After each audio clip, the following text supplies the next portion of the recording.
ನಮಸ್ಕಾರ ಶ್ರೀಮಂತರಿಗೆ ನಮಸ್ಕಾರ. ಶಿವಣ್ಣ, ಬನ್ನಿ ಬನ್ನಿ ಬನ್ನಿ. ಮೊನ್ನೆ ನಿನ್ನ ಹೊಲದಲ್ಲಿ ಮಾತನಾಡಿದಕ್ಕೆ ನೀನೇನು ತಪ್ಪು ತಿಳ್ಕೊಂಡಿಲ್ಲ ತಾನೆ? ಇಲ್ಲ ಶ್ರೀಮಂತರೆ, ಅದು ಒಂದು ವ್ಯವಹಾರ ಅಷ್ಟೇ. ನೀವು ನನ್ನ ಜಮೀನನ್ನ ಮಾರಾಟಕ್ಕೆ ಕೇಳಿದ್ರಿ, ನಾನು ಮಾರುವುದಿಲ್ಲ ಎಂದೆ. ಅದಕ್ಕೆ ಯಾಕೆ ತಪ್ಪು ತಿಳಿದುಕೊಳ್ಳಬೇಕು? ಅದೆಲ್ಲ ಹಾಗಿಲ್ಲ. ನಿನ್ನ ತಮ್ಮ ಬೆಂಗಳೂರಿನಲ್ಲಿ IAS ಓದ್ತಿದ್ದಾನಲ್ಲ? ಹೌದು ಶ್ರೀಮಂತರೆ, ನನ್ನ ತಮ್ಮ ಬೆಂಗಳೂರಲ್ಲಿ IAS ಓದುತ್ತಿದ್ದಾನೆ. ಅಂದ್ರೆ ಅವನು ದೊಡ್ಡ ಪೊಲೀಸ್ ಅಧಿಕಾರಿ ಆಗ್ತಾನ? ಅವನು ಓದಾಕತ್ತೆ ನನ್ನ ಮೇಲೆ ಅಧಿಕಾರಿ ಆಗಲ್ ಹೆಂಗಿರ್ತಾನೆ? ಅಧಿಕಾರಿ ಆದ್ಮೇಲೆ ನಮ್ಮ ಮೇಲೆ ಒಂದು ಕಣ್ಣು ಶೆಟ್ರೆ, ಅದೆಲ್ಲ ದೇವರ ಆಶೀರ್ವಾದ. ಅವನ ಪ್ರಯತ್ನವನ್ನು ಅವನು ಮಾಡುತ್ತಿದ್ದಾನಷ್ಟೇ. ಅವನಿಗೇನಾದ್ರೂ ಹಣದ ಸಮಸ್ಯೆ ಬಂದಿರ್ಬೇಕಲ್ಲ?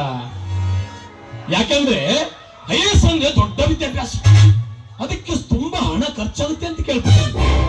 ಹಾಗಾಗಿ ಆ ಮಾತು ಕೇಳಿದೆ. ಇಲ್ಲ ಶ್ರೀಮಂತರೆ, ದೇವರ ದಯದಿಂದ ಇದುವರೆಗಾದರೂ ಯಾವುದೇ ಹಣಕಾಸಿನ ಸಮಸ್ಯೆ ಬಂದಿಲ್ಲ. ಹಾಗೇನಾದರೂ ಬಂದರೆ ನನ್ನ ಪ್ರಾಣವನ್ನಾದರೂ ನಾನು ಒತ್ತೆ ಇಟ್ಟು ಅವನನ್ನು ಓದಿಸುತ್ತೇನೆ. ಎಂತ ಪ್ರೀತಿ, ಎಂತ ವಿಶ್ವಾಸ, ಎಂತ ವಾತ್ಸಲ್ಯ! ಎಲ್ಲ ಅಣ್ಣ ತಮ್ಮಂದ್ರು ನಿನ್ನ ಹಾಗೆ ಇದ್ದರೆ ಈ ಜಗತ್ತಿನಲ್ಲಿ ದಾಯಾದಿ ಅನ್ನೋ ಪದಕ್ಕೆ ಜಾಗವೇ ಇರ್ತಿರ್ಲಿಲ್ಲ. ಎಲ್ಲಿ ಒಂದು ವೇಳೆ ಅವನಿಗೆ ಏನಾದ್ರೂ ಹಣದ ಸಮಸ್ಯೆ ಬಂದರೆ ನನ್ನದಕ್ಕೆ ನಾನು ನಿಮಗೆ ಸಹಾಯ ಮಾಡ್ತೀನಿ. ಆಯ್ತು ಶ್ರೀಮಂತರೆ, ಹಾಗೇನಾದ್ರೂ ಹಣದ ಸಮಸ್ಯೆ ಬಂದ್ರೆ ನಾನು ಖಂಡಿತ ನಿಮ್ಮನ್ನು ಕಾಣುತ್ತೇನೆ. ನೋಡಪ್ಪ ಶಿವಣ್ಣ, ನಮ್ಗೆಲ್ಲರೂ ಸಹಾಯ ಮಾಡಿದ್ರು ಎತ್ತಿನ ಕೈ ಎಲ್ಲರೂ ಓತಮ್ಮ. ಅಲ್ಲ ಶೆಟ್ರೆ, ಬಾಯಿ ಬಿಡ್ತಾರೆ ನೀವು. ನಿನ್ನ ಜಮೀನಿನ ವಿಚಾರ ಎಲ್ಲಿ ಬಂತು ಶಿವಣ್ಣ? ಶ್ರೀಮಂತರೆ, ಅದು ನಮ್ಮ ಪೂರ್ವಜರ ಆಸ್ತಿ. ಅದಕ್ಕೆಂದೂ ನಾನು ಧಕ್ಕೆ ತರಲಾರೆ. ಹಾಗೇನೆ ಈ ಭೂಮಿಯನ್ನು ಕೂಡ ನಾನು ನಿಮಗೆ ಮಾರಾಟ ಮಾಡೋದಿಲ್ಲ. ಆ ಭೂಮಿಯ ವಿಚಾರವನ್ನು ಬಿಟ್ಟು ನೀವು ಬೇರೆ ಜಮೀನನ್ನು ನೋಡಿಕೊಳ್ಳಿ. ದೊಡ್ಡ ಹೋರಾಟ ಸಾಧಿಸುವುದೇ ಈ ಸತ್ಯ ಶಿವಣ್ಣ. ಮನಸ್ಸು ಮಾಡಿದ ಹೆಣ್ಣು ಹೊಣ್ಣು ಮಣ್ಣು ಬಿಟ್ಟಿಲ್ಲ, ಬಿಡೋದು ಇಲ್ಲ. ಅಂದರೆ ನಿಮ್ಮ ಮಾತಿನ ಅರ್ಥ ಶ್ರೀಮಂತರೆ?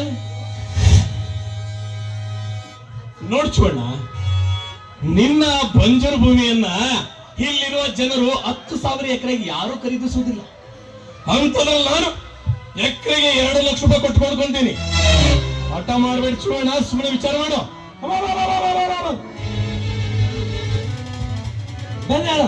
ನಿಮಗೆ ತೆಲಿಗಿಲಿ ಕೆಟ್ಟೇನ್ರಿ? ಮತ್ತೇನ್ರಿ, ಚಹಾ ಕುಡಿಯಕ್ಕೆ 10 ರೂಪಾಯಿ ಕೇಳಿದ್ರು ಕೊಡಲ್ಲ ನೀವು.